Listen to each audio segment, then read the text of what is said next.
आज की क्लास में हम लोग पूरा क्लास जो रहेगा वो हम क्रेमर विधि पे लेंगे। और क्रेमर विधि में शॉर्टकट तरीका होता है किसी भी 3 चर वाले रैखिक समीकरण या इसी को आप युगपत समीकरण कह सकते हैं, उसको हल करने का तरीका। तो एक बार मैं आवी विधि से बताता हूँ और फिर क्रेमर विधि से ही वही उसी सवाल को बताता हूँ और दोनों में कंपेयर करते हैं कि कौन छोटा है कौन बड़ा है, कौन ज़्यादा प्रभावशाली है कौन थोड़ा लंदी पड़ेगा, दोनों को कंपेयर करेंगे। ठीक है, तो किताब के ही किसी सवाल को उठाते हैं और उसी से हम लोग जज करेंगे कि कौन सा हमारा बड़ा है और कौन सा छोटा है। तो किताब का एक सवाल उठाते हैं, किताब दीजिएगा हमको।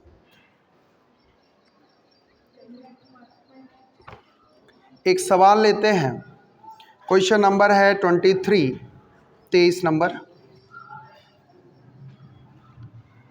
23 है x plus y plus z is equal to 6x minus y plus z equal to में 2, फिर दिया है 2x plus y minus z is equal to 1। और ये 2007 में 2 सेट में आया है। 2 सेट का मतलब किसी एक जिला में आया होगा और यही सवाल सेम किसी अन्य जिले में भी आया होगा। ठीक है, तो अब इसी को हम लोग पहले आवी विधि से हल करते हैं। तो पहले मैं लिख दे रहा हूं यहाँ पे बेटा आवी विधि। आवी विधि, अब इसमें हम लोग क्या करेंगे, संगत आव्यूह लेने पर, संगत आव्यूह लेने पर, तो संगत आव्यूह जब लेंगे तो बनेगा a और a में आएगा 1 1 2 1 माइनस 1 1 1 1 माइनस 1, ये बन गया a। फिर आप देखेंगे x, x क्या बनेगा x y z, फिर क्या लेंगे b, b क्या बनेगा 6 2 1। ठीक है, ये हमने रख दिया। अब हम क्या करते हैं, डेट a पहले निकाल लेते हैं ताकि ये चेक हो जाए कि ये हमारा व्युत्क्रमणीय है कि नहीं है या संगत समीकरण है कि नहीं। तो हम लोग कर देते हैं प्रसार, r1 के सापेक्ष करते हैं। तो -1 1 1 -1, फिर -1 आ गया और 1 2 1 -1, फिर आ गया +1 और यहाँ से हमारा हो गया 1 2 -1 1।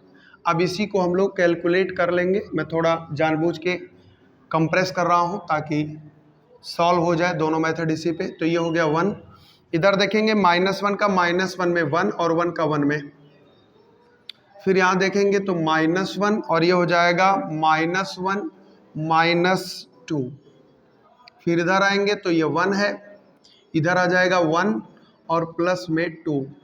अब अगर आप देखें तो ये हो जाएगा 0, इधर -3 और इसमें गुणा करेंगे तो +3 और ये आ जाएगा +3। तो यहाँ से अगर आप देखेंगे तो आ जाएगा डिटर्मिनेंट ऑफ a, इसी को बेटा डेल्टा भी लिखते हैं, और ये कितना आ जाएगा 6। अगर डेल्टा लिखा है तो डेल्टा का मतलब भी होता है सारणिक का मान।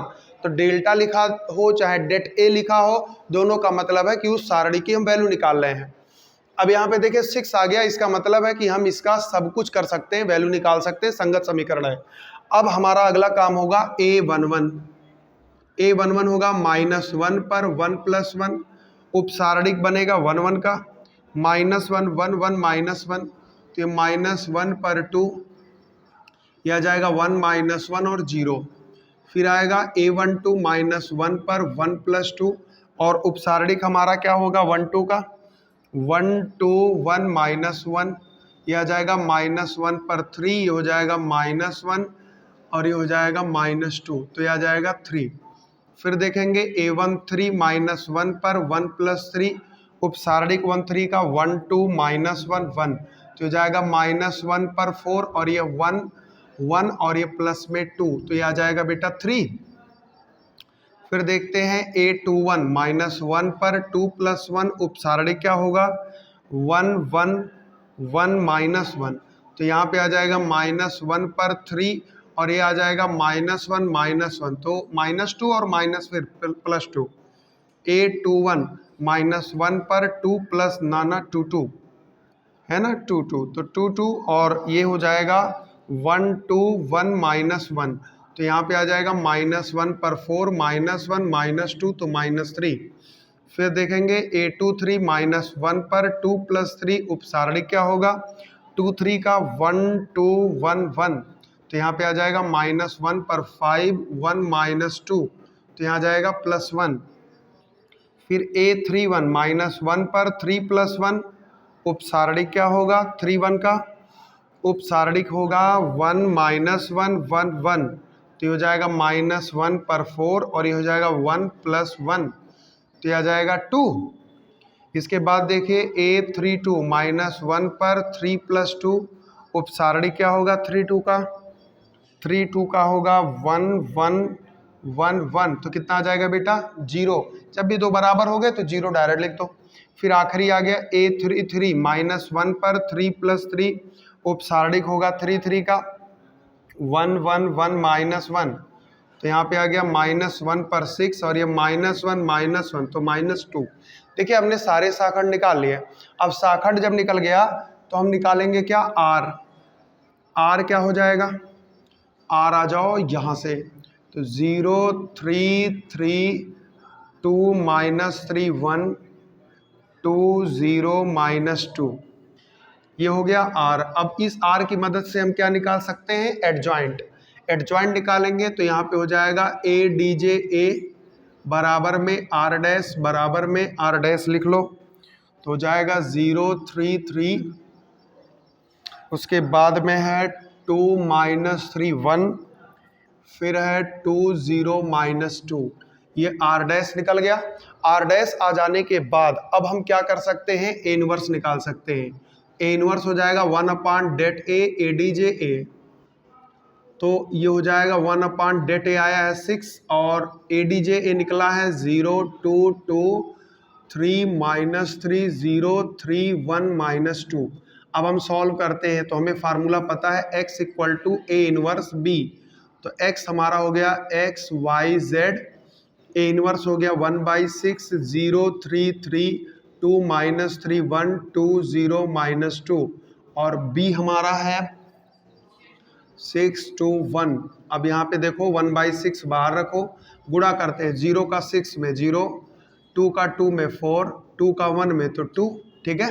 फिर 3 का 6 में 18 -3 का 2 में -6 और ये 0 है छोड़ दो, 3 का 6 में 18 और ये कितना हो गया 2 और ये कितना हो गया -2 ठीक है।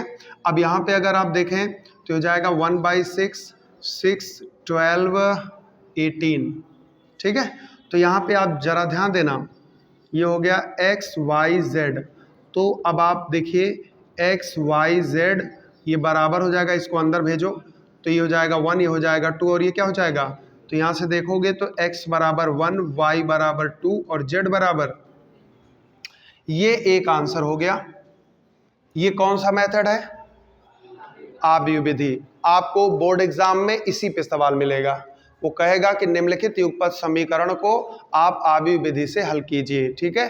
तो इसे बड़े स्मार्ट तरीके से एक एक पॉइंट को आपको देखना होगा, कहीं थोड़ा सा भी प्लस माइनस गड़बड़ करोगे तो आंसर गलत हो जाएगा ठीक है। जितने स्टेप उतने ही फंसने के चांस। अब मैं इसी सवाल को बताता हूं क्रेमर मेथड से ठीक है। तो चलिए क्रेमर को देखते हैं। अब हम सीखेंगे क्रेमर मेथड। क्रेमर मेथड क्या है, क्रेमर विधि से किसी भी युगपत, क्रेमर विधि से युगपत समीकरण को हल करना। तो कैसे हल करते हैं जरा ध्यान देंगे। हम डायरेक्ट x की वैल्यू निकाल सकते हैं डेल्टा x अपान डेल्टा, y लगा सकते हैं डेल्टा y अपान डेल्टा और z निकाल सकते हैं डेल्टा z अपान डेल्टा। डायरेक्ट वैल्यू देगा ये, यही फार्मूला आपको याद होना चाहिए। अब फंसता क्या है बात कि सर ये डेल्टा x क्या है, ये डेल्टा y क्या है और डेल्टा z क्या है ठीक है। तो मैं इसी सवाल से सिखाता हूं, ध्यान से देखना। डेल्टा क्या होगा, डेल्टा होता है बेटा जो एक्स वाई जेड दिया गया है, जो a था ना, जो a बनाए थे उसी का डिटर्मिनेंट। तो ये क्या आ जाएगा 1 1 2 1 -1 1 1 1 -1 ठीक है। और इसको सॉल्व करना होगा ठीक है, ये डिटर्मिनेंट है। इसको सॉल्व करेंगे कितना आएगा, सॉल्व कर चुके हो इसलिए मैं 6 लिख दे रहा हूँ, नहीं सॉल्व किए रहोगे तो सॉल्व करना पड़ेगा। अब इसके बाद क्या होगा, बात आती है कि सर ये डेल्टा एक्स क्या है, ये तो आप बताए तो हम तो पकड़ लिए, तुरंत लिख दिए। डेल्टा एक्स क्या होगा, तो ध्यान से देखना, एक्स कहाँ पे है, ये है ना, इसको छोड़ दो, ठीक है। इसको छोड़ने का मतलब क्या है, इसके ऊपर इसे बैठाओ, मतलब जहां यक्स वाला गुणांक बन रहा है ना वहां पे अचर बैठ जाएगा। क्या बैठ जाएगा, अचर। तो यहाँ एक्स वाई जेड के जो गुणांक है वहां पे बैठ जाएगा 6 2 1। क्या बैठ जाएगा, तो ये हो जाएगा 6 2 1, बाकी सेम, बाकी वाई वाले जेड वाले सेम। डेल्टा एक्स समझ में आया, बोलो। अब देखो डेल्टा वाई क्या होगा, डेल्टा वाई में क्या करेंगे, वाई वाले की जगह पे अचर बैठा दो, बाकी वैसे रहेगा। तो जाएगा 1 1 2, यहाँ जाएगा 6 2 1 1 1 -1। ये बात क्लियर हुई। फिर अगर कह दे कि डेल्टा जेड बताओ, तो डेल्टा जेड क्या है, जहाँ पे जेड है वहाँ अचर बैठा दो, तो ये हो जाएगा 1 1 2 1 -1 1 1, यहाँ पे आएगा 6 2 1। इतनी बात क्लियर हुई, बोलिए।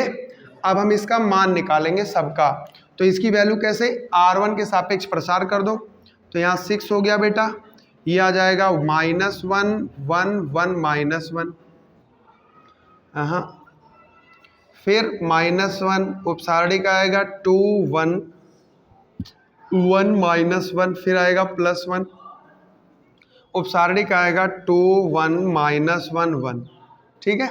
अब इसी में मैं लाइन से एक बार में निपटा रहा हूँ, ये हो जाएगा 6, ये कितना आ जाएगा 1 -1, ठीक है। यहाँ आ गया -1, ये आ जाएगा -2, और कितना -2 -1, फिर यहाँ आ जाओ, प्लस में है 1, ये आ जाएगा 2 + 1। अगर आप ध्यान से देखो तो ये 6 आएगा, ये 0 हो जाएगा, ये -3 गुणे में -1 +3, और यहाँ पे 3 मिल रहा है तो 3 3 6, ये हो गया। अब आ जाओ इस पे, इसमें आप R1 के सापेक्ष करेंगे तो 1 आएगा, ये खत्म ये खत्म, 2 1 1 -1 2 1 1 -1, उसके बाद क्या आएगा -6, उपसारणी क्या होगा 1 2 1 -1, उसके बाद क्या होगा +1 लेंगे, +1 लेंगे तो ये खत्म, 1 2 2 1 1 2 2 1। सॉल्व करते हैं तो यहाँ पे आ जाएगा, देखो 1 है, 1 रखिए, यहाँ पे देखो -2 है, यहाँ पे देखो -1 है, फिर यहाँ देखो -6 है, फिर यहाँ जाएगा -1 और -2, यहाँ देखिए आप प्लस में 1 है, और ये हो जाएगा 1 और 2 दूना 4। अब सॉल्व कर लीजिए, जरा ध्यान दीजिएगा, ये कितना होगा -3, -3 का -6 में गुणा करेंगे तो +18, कितना +18, यहाँ पे देखोगे तो कितना आएगा -3, और यहाँ पे अगर आप देखोगे तो कितना आएगा -3, तो 18 में से 3 गए 15, और 15 में से 3 गए 12, कितना, मतलब इसे सॉल्व करने पे कितना आएगा 12 आएगा। फिर इसको देखो आप R1 के सापेक्ष यहाँ भी प्रसार करो तो 1 आ गया, ये आ गया -1 1, और ये आ गया 2 1। अब देखो ये 1, फिर आ गया -1, उपसारणिक देखो 1 2 2 1, फिर देखो यहाँ पे प्लस में 6 आ गया, फिर आ गया 1 2 -1 1, तो देखिएगा यहाँ पे हो गया 1, यहाँ पे हो गया -1 -2, फिर यहाँ देखिएगा -1, यहाँ पे आ जाएगा 1 -4, फिर यहाँ देखेंगे प्लस में 6, फिर आ जाएगा 1 प्लस में 2। अब वैल्यू देखो, ये आ जाएगा -3, ये कितना आ जाएगा -3, और -1 में गुणा करेंगे तो +3, और ये 3 छक 18, हाई कट गया, कितना बचा बोलो। हमने सारी वैल्यू निकाल ली है, अब डायरेक्ट आंसर लेना है, तो यहाँ पे लिखेंगे चूंकि x बराबर डेल्टा x अपान डेल्टा, डेल्टा x है 6 और डेल्टा है 6, वैल्यू कितना 1, y निकालना है तो ये हो गया डेल्टा y अपान डेल्टा, डेल्टा y आप निकाले हो 12, 12/6 कट गया, कितना आया 2। फिर देखिए जेड है, delta z upon Z, delta Z आया 18/6 कट गया, कितना आया, तो आंसर आ गया बेटा 1 2 3। इसे कहते हैं क्रेमर मेथड। क्या कहेंगे, क्रेमर विधि। तो क्रेमर विधि में इतना केवल ध्यान देना कि जब x वाला लेंगे डेल्टा x तो x की जगह पे अचर बैठ जाएगा, y लेंगे तो y पे बैठ जाएगा, z लेंगे तो z पे, और सारा सारणिक है, सारणिक का एक्सपेंस करिए, वैल्यू ले लीजिए और ये फार्मूला रटे रहिए, इसी फार्मूले रट दोगे आंसर आ जाएगा। बात क्लियर हुआ, बोलिए। तो एक है आपका क्रेमर, आप अगर ध्यान से देखें तो यही कैलकुलेशन जो भी हो, नहीं तो इसमें ज़्यादा टाइम नहीं लगेगा, एकदम सिंपल है और जल्दी से आंसर देगा ये। बहुत ज़्यादा ना A11 निकालना है ना A12 निकालना है, ऐसा कुछ भी नहीं करना है, इसमें सीधा सीधा रास्ता है और आप सीधे वैल्यू ले लेंगे। ठीक है, तो इसे क्रेमर मेथड कहते हैं, क्रेमर नोट कर लीजिए।